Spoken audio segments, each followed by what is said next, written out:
Hi, my name is Travis Foote, and in this video I'm going to be explaining how lift is produced and what causes aircraft to fly. So whether we're talking about a bird or a plane, its wings must produce enough lift to equal its weight. Most wings used in flight are a special shape called an airfoil. This shape is needed to help generate really any kind of lift. Newton's third law of motion states that for every action there is an equal and opposite reaction.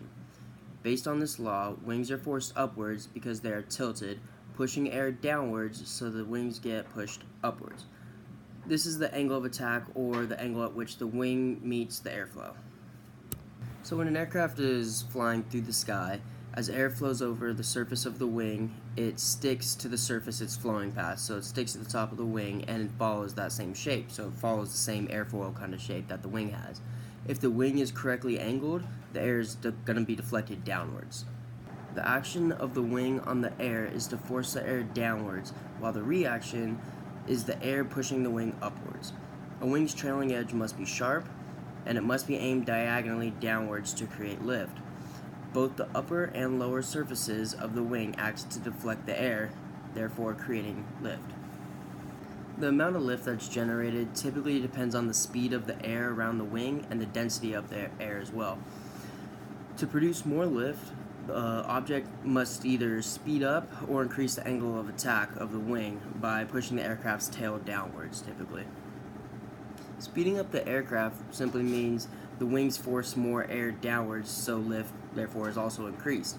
Increasing the angle of attack means the air flowing over the top is turned downwards even more, and the air meeting the lower surface is also deflected downwards more, increasing lift.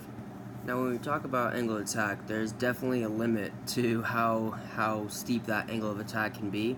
If it's too great, the flow over the top of the wing will no longer be smooth, and therefore all lift will become lost and you'll stall the aircraft.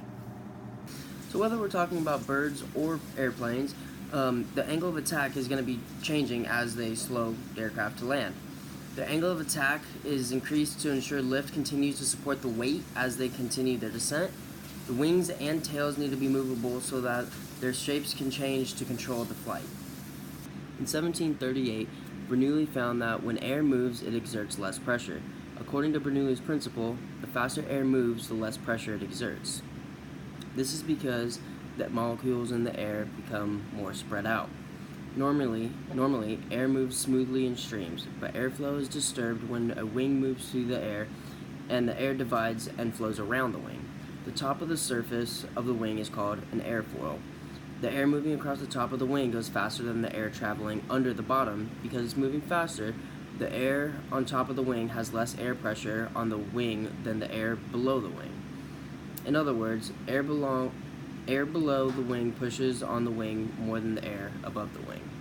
This difference in pressure combines with the lift from the angle of attack to give even more lift. The shape of the airfoil is different for each aircraft. It is designed to give the best trade-off between lift and drag for each individual aircraft. On many airplanes, the bottom of the wing will curve downward slightly instead of being flat. On other aircraft, such as gliders, it will curve upwards. On a stunt plane, which is just as likely to fly upside down as it is to fly the right way up, the curve on the bottom of the wing will be the same as on the top, completely symmetrical. Hopefully this video has given you a little bit more insight on how lift is produced and actually what causes an aircraft to fly. Thanks for watching.